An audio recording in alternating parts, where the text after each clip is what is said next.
Boris Fedorowski, bonjour, vous êtes conseiller technique et économique au groupement des industries et constructions et activités navales, Le GICAN. connu sous le GICAN. Parlez-nous d'abord un petit peu de votre parcours et ensuite on parlera un peu du GICAN.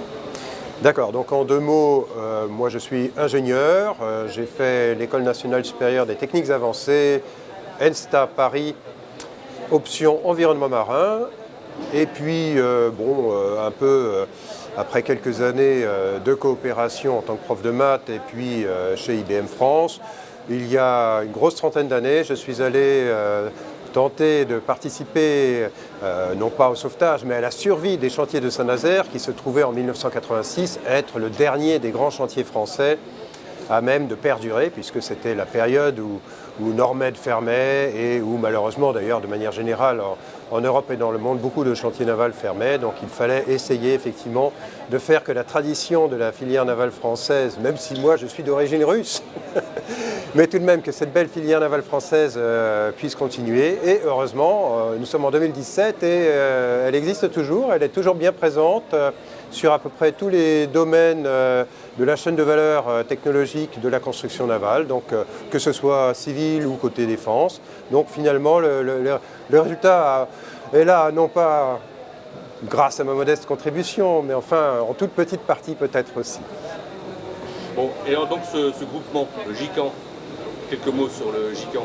Alors donc le GICAN, c'est le syndicat professionnel de la filière navale française. Donc nous regroupons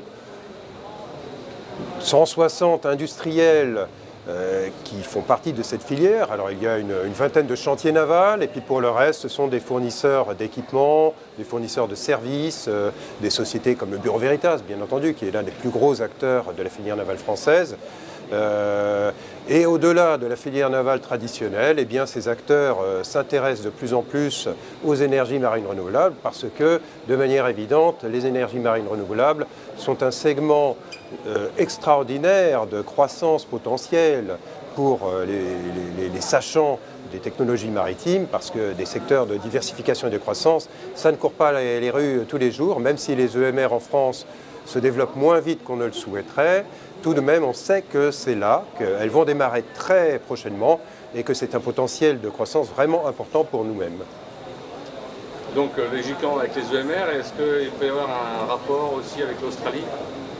Eh bien écoutez, il y a des rapports avec l'ensemble des pays du monde, que ce soit les zones intertropicales, l'énergie thermique des mers. Alors l'Australie, tout le monde est bien sûr au courant depuis l'année dernière de ce contrat pour les sous-marins que nous négocions encore, que la France a déjà signé à un niveau intergouvernemental en décembre dernier, mais pour la partie industrielle que nous négocions encore, que DCNS négocie bien entendu avec la partie australienne, ce contrat de sous-marin, eh bien, il est là une chance d'entraîner à une coopération maritime franco-australienne plus large. D'ailleurs, le GICAN, le 20 avril prochain, organise une journée avec nos partenaires australiens pour étudier les collaborations en termes de formation pour le programme des sous-marins, mais plus largement aussi pour les activités maritimes, dont les énergies marines renouvelables, sachant que la France est l'un des acteurs très innovants pour les EMR,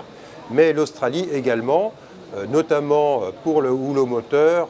Les acteurs australiens, depuis déjà une bonne quinzaine d'années, figurent parmi les principaux acteurs développeurs dans ce domaine au niveau mondial. Donc c'est un domaine réellement d'intérêt commun. Boris Fedorowski, merci. Merci à vous.